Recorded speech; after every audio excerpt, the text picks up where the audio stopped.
Hi cuties, welcome back to my channel and welcome to another money video. So if you're a regular watcher, you know that I took a break from filming what I spend in a month videos for a very good reason. And that reason was to give myself some space to make a very big and important purchase. And I really missed talking about money. I am gonna come back very soon with the what I spent in a month videos because, spoiler alert, I made my big purchase. So I will be back soon, but I really missed filming money videos. So I went on my Instagram and I asked for any money questions that you had, or if anyone needed any advice. Basically, I just wanted to yap about money. So here we are. I'm going to answer, I think I got 10-ish questions. So thank you if you submitted a question. To be honest, a lot of them are just like about my big purchase, but I want to talk about it. So let's just dive right into it. My first question that I got was, how do you feel about your money? And I'm really happy to report that I feel pretty amazing with my money. And this feels good to say because a couple months ago, I was going through this weird phase where I was not feeling good with my money. I felt that I didn't have enough money. And I was just kind of like down on myself. Like this whole money journey that I've been on the past couple of years, really getting focused on personal finance, I've been very proud of myself. And I don't know what happened, but like a couple months ago, I just was like, I'm not doing enough. I'm not saving enough. I'm not investing enough. I'm not making enough. And I really had to ask myself, like, what is making me feel this way? And I mean, kind of obvious, but it was social media. Like it was following other people, influencers or other people that are just living different lives than me. And I was comparing myself to them. I was comparing what I thought I knew about their financial lives by what I was seeing in their content. And here's the thing, you have to remember that like you do not know what someone's financial life actually is like, or even you know no information about it, even if you like visually see things on social media, like they drive a certain car, they live in a certain like place, or they go on all these trips. Like you have no idea what their bank accounts look like, what their credit cards look like, and it's just not worth your effort to compare yourself to someone else's life because you're not living that life. So I really had to get some perspective, okay? And I mean, I feel bad even saying that I felt bad about my money because I know that compared to a lot of people, I'm in a good spot. And I have always known that I'm in a good spot. And life is really hard right now. Like the state of the world is hard. The way that people are feeling about their money, or not even feeling, the way that people's money is currently, for many folks, I know it's very challenging and the cost of living is just skyrocketing. And so I really had to get perspective and be like, Mel, you need to get out of this mindset.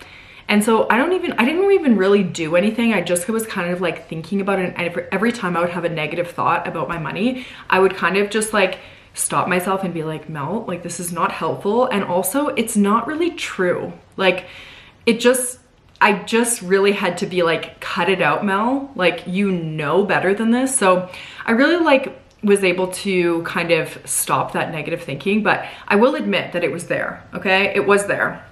But I think the reason that I'm feeling really like amazing with my money right now is that I was able to make this big purchase, which if you don't know what I'm talking about, it's that I bought myself a new car.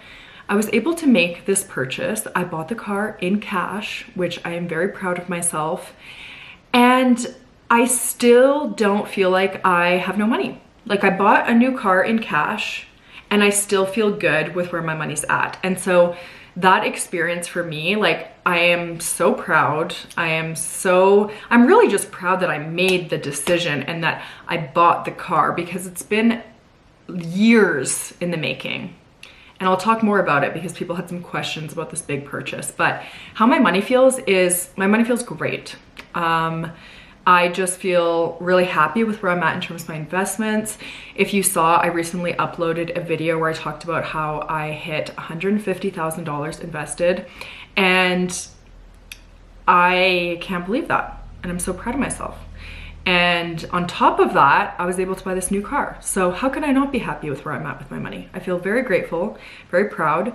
I've had a lot of privileges that have brought me to this point. If you've watched any of my other money videos, you know that I've spoken about my privileges. And there's actually like even more privileges that I haven't even shared, really. Like the list goes on and on. So I feel extremely lucky, extremely privileged, proud. So honestly, my money feels amazing, and we'll just leave it at that, okay? Let's just stick to the big purchase, okay? So someone said, say more about the big purchase. And then someone said, how are you feeling about your big purchase? So thank you for asking. Say more about the big purchase. I bought a new car.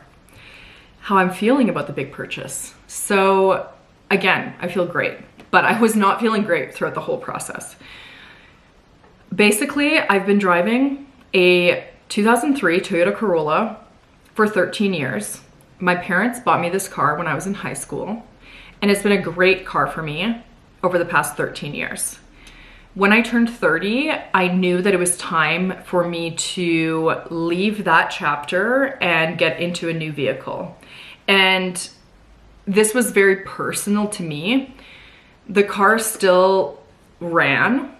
I didn't feel the most safe in the car. It wasn't great in Canadian winters. And it just also didn't match my lifestyle or match where I'm at in my life. And so I knew I wanted to take a step to buy a new car.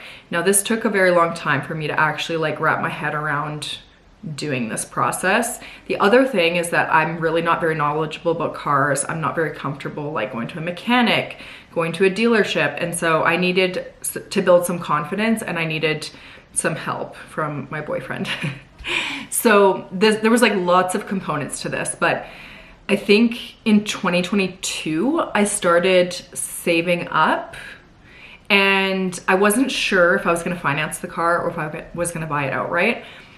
The interest rates on cars right now are wild. They're like 10%, and I've never had a car payment. I've never actually had any high interest debt like that. I guess, would you consider that high interest? I think anything above 7% you consider high. So I didn't want to do that. Like I really didn't want to do that. But the thought of buying a car in cash was intimidating. However, I did a mix. To pay for this car, it was like half and half. I saved up around 20,000, maybe around 15,000 throughout a couple of years. And I did like a no spend month where I was able to put away 3,000 or 4,000 of that. And I was like really dedicated. So I saved up a good chunk of money. And then the other chunk of money I had in an investment account. That was my very first investment account. I opened it when I was about 16. They were in mutual funds, so it like wasn't the best account, and I was gonna liquidate that account anyways. I also had a little bit of inheritance money in that account when my grandpa passed away, because my dad passed away when I was younger. When my grandpa passed away, his share of the inheritance got split between me and my 3 sisters. So it wasn't a huge inheritance, but it was something. So I liquidated that account. I'm trying to remember how much was in there, but basically I accumulated $40,000 in cash to buy a new car. And the reason why I did 40 was earlier this year, I went to go test drive a 2024 Hyundai Kona, which was the car that I had my eye on, and I really loved it. I fell in love with it. I wasn't planning to buy a brand new car, but I fell in love with it. And so I was like, okay, like with, I think it was around maybe 35,000, but with taxes and like other hidden costs, I was like, I think I'm gonna need about $40,000. So at the beginning of this year, I phoned them up, I liquidated the assets, and I had that money sitting in my bank account. Now, that was step 1. Step 2 was getting comfortable with spending $40,000. And I started to feel very uncomfortable with the idea of spending that much, because apart from the new car, the most expensive purchase that I've ever made was probably like a laptop, which was probably like 2,000, 3,000, somewhere around there. So this was a big jump, okay? So I was trying to get comfortable with, even though the money was there to be spent on this car, I was still not quite comfortable with it. So I recognized that, and I was like, okay, well, maybe I don't need to spend 40,000. So we ended up going to the Hyundai dealership and saying, do you have any used Konas? And they had one, and it ended up being my perfect car. And it was, instead of 35,000, it was, I think 26,000 was like the base price. So I was like, okay, that feels much more comfortable. That's way under my budget. So I was feeling like better with that. And so like, it was really important for me to identify that like I wasn't making progress on this goal, because I originally was going to spend too much money on the car. So I think if you're in a car search, like you really have to get clear on what you're comfortable spending. And you don't have to buy it in cash if that's not part of your journey. This is just my journey. And 40,000 was too much for me. I said to Mac, my boyfriend, I would love to spend like 35,000 or under and invest the rest, like invest $5,000. And spoiler alert, I bought the car this week. So happy. I ended up paying an extra like $4,000 for warranty. And then there was like some other kind of like hidden costs. So I think all in I spent about 33,000, which, ooh, that's a lot of money. But because I was originally gonna spend 40, I felt incredible with this. I also ended up selling my car for $2,000. So I spent around 30 grand on this new car. And again, I took some of that leftover money. I topped up my emergency fund, or like I increased my emergency fund from 10,000 to 12,000, and I invested some money. So I got my new car. I have an even bigger emergency fund, and my investments are growing. So how could I not be happy? So that's the big purchase. I am filming an entire car vlog where I go through finding the car, purchasing the car, touring the car. So that should be really fun. And I'm excited for that video to come out. But that's basically the big purchase. All right, let's get into the other questions. So I wanted to start with this one. The question is, I feel like I can't afford big budget moves. What's the point? Do small efforts matter? And I wanted to answer this question because I think that is such a relatable feeling. I think so many of us feel completely overwhelmed with how expensive the world is and how like our wages are not keeping up to the cost of things.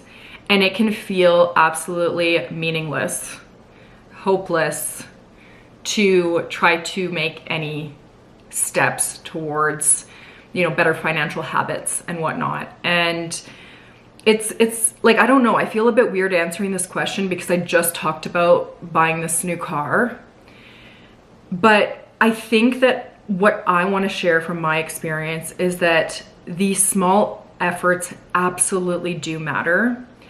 And I say this because I really do think it's all about habits. And one of the biggest things that I think that you can do with investing, with spending, with budgeting, any of these like aspects of personal finance is to start small. So with investments, for example, learn the basics of investments and then set up $20 to go into your investment account every single month. And get into the habit of seeing that money just automatically go out. I do this per paycheck when I know I'm gonna get paid. And then basically scale up from there. Like you really have to build your habits small. And something that helped me was I used to tell myself, like, if I can't manage my little money, then how am I gonna manage my big money in the future? Because I've always been someone who's like tried to like manifest and have an abundance mindset when it comes to money and picture my rich life in the future. And part of even buying the new car was like, how am I gonna like buy a house one day if I can't even make this purchase of buying a car? And so every little step that you take with your money is part of your personal finance journey. And I think when you say like, it feels like I can't afford the big budget moves. Again, it may take you a very long time to save up for something that you want. Say you need a new laptop and you start saving $50 a month. It may take you a long time to get there, but when you do get there, you're gonna be like, this was all me. This was all my hard work. This was all my sacrifice of like when I wanted to order Uber Eats or when my friends were going out and I decided not to, and I put a little bit of money away into this account. Like that was all me. And I think that you really have to look at your personal finance journey as like a self-development journey as well. This car process for me was like not about the car and not about the money. It was about entering a new era of my life. It was about entering adulthood and really making decisions for me that were right for me, despite what anyone else was telling me. And my therapist told me too that like this is an example of a transitional item or a transitional object, that like basically it's a material object, but it signifies something so a lot greater. So I don't know, I guess I'm not really giving you too like tangible of advice, but I guess I just want to say, yes, it does matter. Even the fact that you're saying like, you're acknowledging your feelings of what you're currently going through with your money, that does matter. And you can talk to a friend about it, you know, a partner, a therapist, anyone. You can journal about it. Talking about your feelings towards your money or processing them, that matters too, because it's all money is so personal. That's literally why it's called personal finance.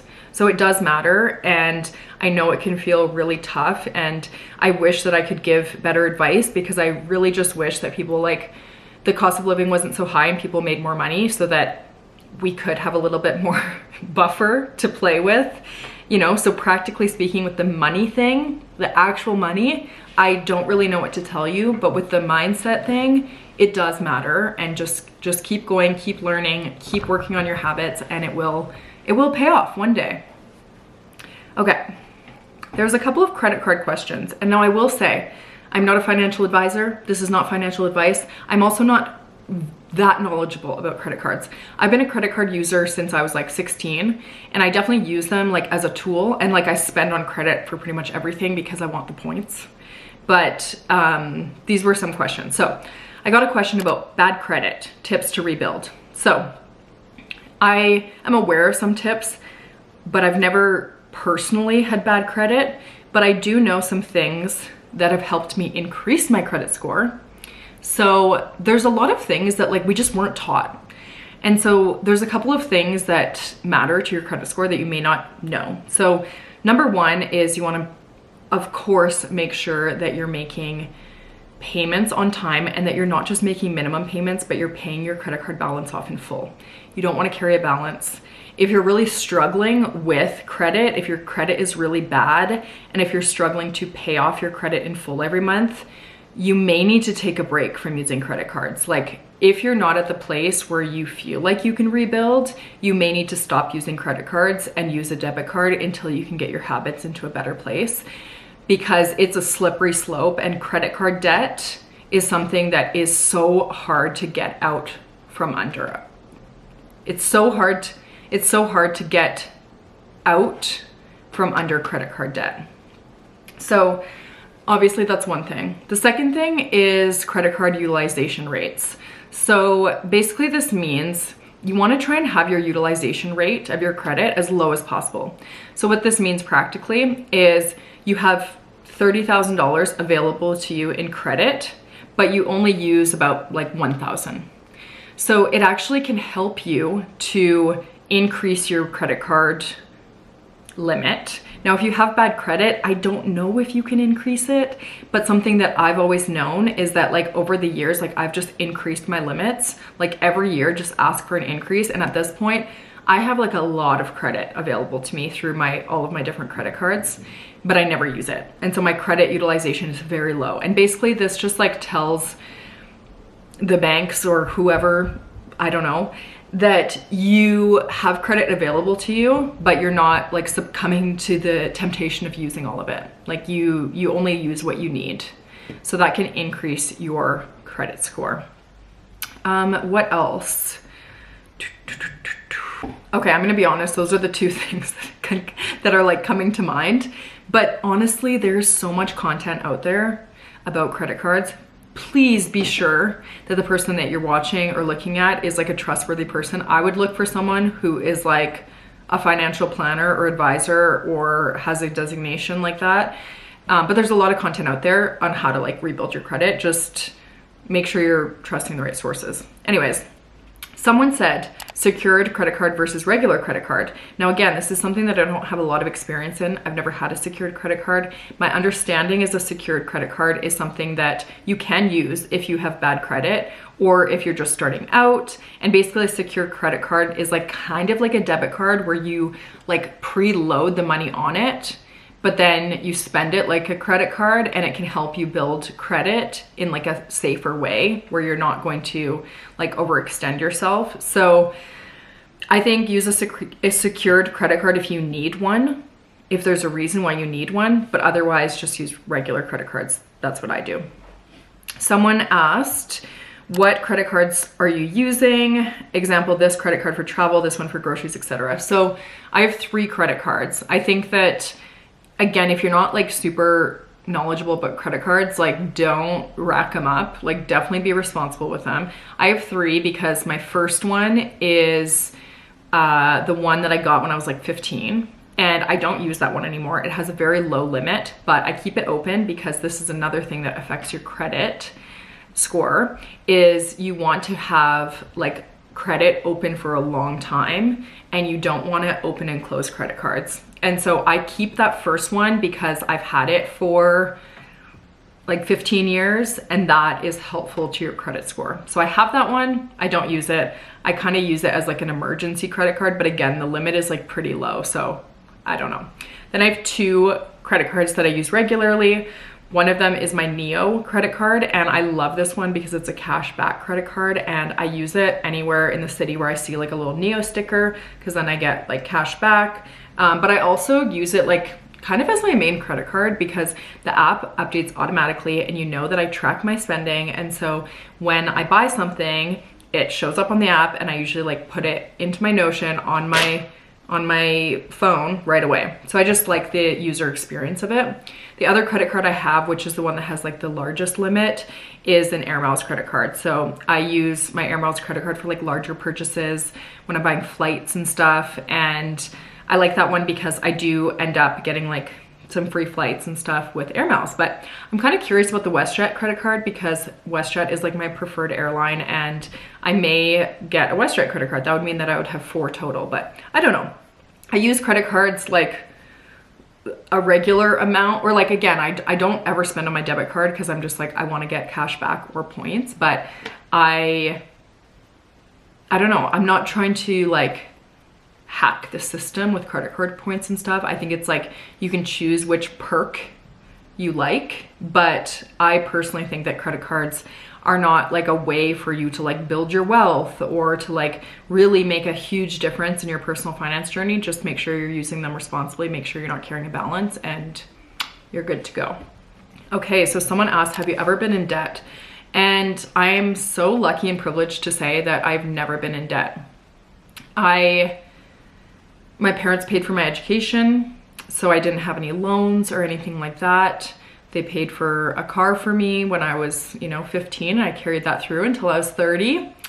And there was like one time I remember in my early 20s when I got into a car accident, and for some reason I had to pay like $2,000 out of pocket. I don't know why insurance didn't cover it, but I had this like large bill, and I was like, I don't know how I'm gonna cover this.